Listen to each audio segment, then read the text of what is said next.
Guys, Coach Kurt here. So this video is about how you should be training for self-defense. And this is generally speaking for civilians and for law enforcement.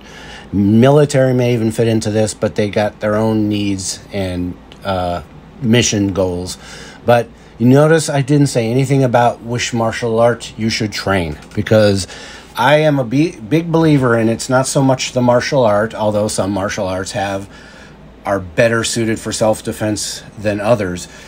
It's not so much the martial art that you should be concerned with, but the training philosophy and how you train. And I'm going to use Brazilian Jiu-Jitsu, wrestling, and Judo, and Sambo. You get the idea. I'm talking about mixed martial arts or sports that train like mixed martial arts. We have live, active resistance against a resisting opponent who's trying to beat you at a particular game. Very sport-oriented.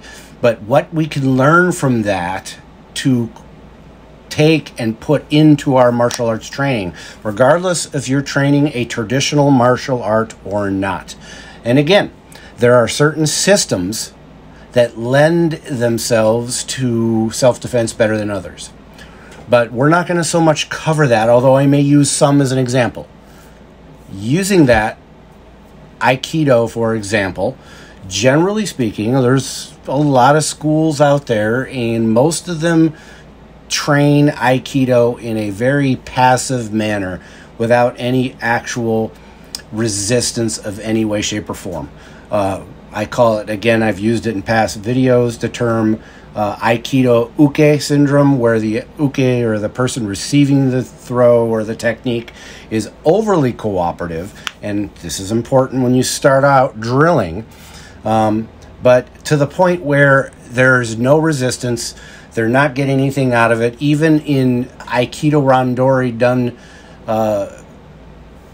aggressively, it's still very choreographed. So what I'm suggesting is you need to do away with the choreographed techniques. And not only that, how do you train the techniques? For example, using Aikido again, and I'm not trying to pick on Aikido, it's just I've cross-trained quite a bit in Aikido. I come from a Hapkido background in Taiho Jitsu. You guys know I do Ju-Jitsu, Brazilian Jiu-Jitsu, and some Judo and so forth. So I look at it from that point of view.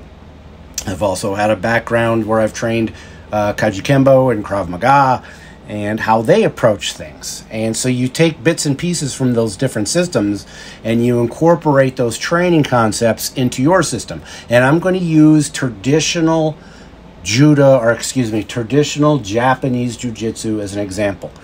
Japanese Jiu-Jitsu is extremely eclectic. It's got lots of tools in its tool bag.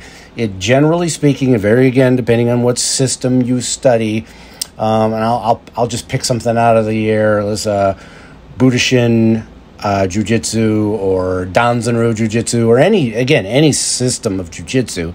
But you'll look at these systems and they've got Niwaza groundwork, they've got the throwing and takedowns, the Nagewaza, they have a lot of clinch range and striking. They have all the tools you need, but how do you incorporate those tools and how do you train those tools is going to make or break how you're going to react in a self-defense scenario or a law enforcement scenario or a military scenario. So continuing with the Japanese Jiu-Jitsu model, let's say you want to incorporate more self-defense into your techniques. Well, I am going to suggest to you, we're going to use ACD-Combatives as a template.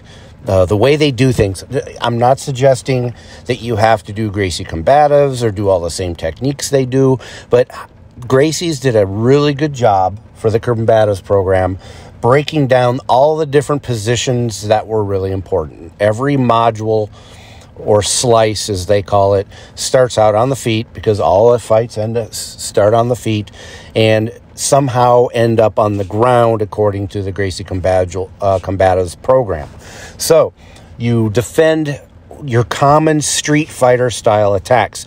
That is one thing that you don't see in a lot of traditional martial arts. You'll see a lot of very refined reverse punching, or if you do something like Wing Chun where you're doing Wing Chun style punching, and you're not addressing realistically how a actual street fighter would attack you. Very similar to like boxing, but obviously not as refined as, like how does a boxer throw a punch? Well, if it's a jab, it's straight lead hand. If it's a cross, it's just that. It's coming cross from the rear side, and they're not stepping through like you see in a lot of Japanese martial arts, which sets you up perfectly for the takedown for the kazushi because the foot is right there. Well, in reality, most people don't step through. It does happen. Absolutely it happens. But generally speaking, brawlers, street fighters, they do that haymaker, wild-ass punch, and they're not stepping through. They're immediately following up with another wild-ass punch from the other side, and so forth. So incorporating defenses that may not be as pretty, like you're shelling up using elbow shield or using the long guard or the fence or the flinch response to stop the initial attack, and then getting into the clinch range somehow, either by hand fighting or grabbing or clinching up, and then doing your jiu-jitsu style throw, whatever it is you want to do. So I'm suggesting incorporating something like that into your system. One thing they also do really good is once they've drilled the heck out of something, they do what they call fight simulation drill, where they put some MMA gloves on, and the person that's the uke isn't trying to completely beat your butt down. They're just giving you live, active energy, bad guy energy, not I'm a jiu-jitsu master, jiu-jitsu expert energy, but I'm a street fighter, bad guy energy, giving you that something to work against. Now, going into Brazilian jiu-jitsu in general, that's one thing I really enjoy. A lot of times at my jiu-jitsu class, we'll drill the heck out of something, and then we'll step to the next line of training, positional roll. Let's say, for example, I'm learning how to break somebody's guard and pass it.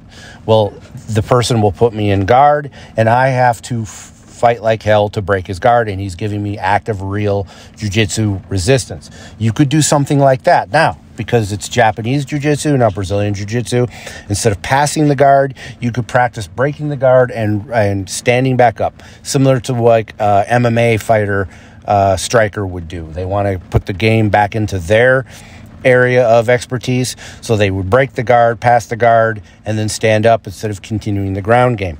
You have to practice getting to your feet again from a bad position on the ground, from side control, from mount, from being mounted, from being held in side control. You can't just say, well, I'm going to get up.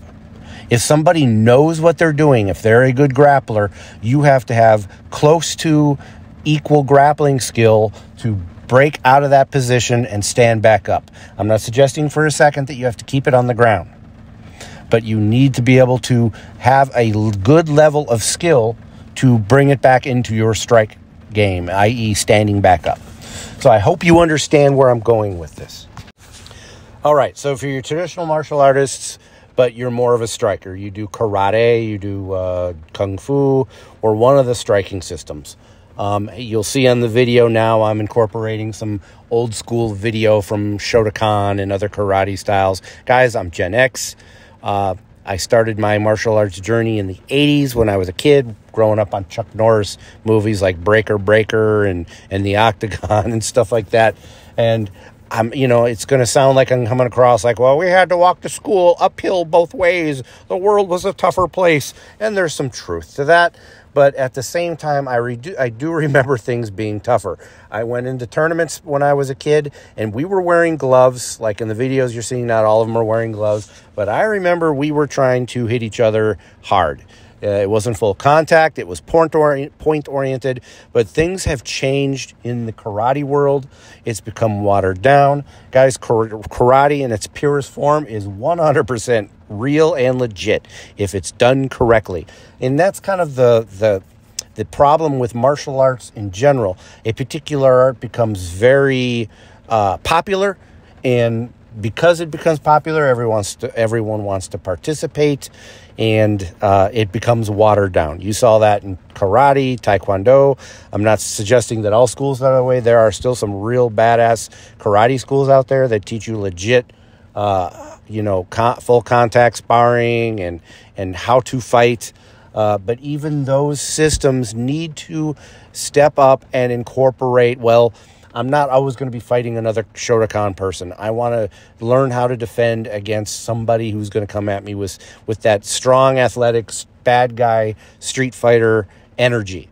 And you have to be able to deal with that. And again, back to the flinch response and the shelling up and protecting yourself.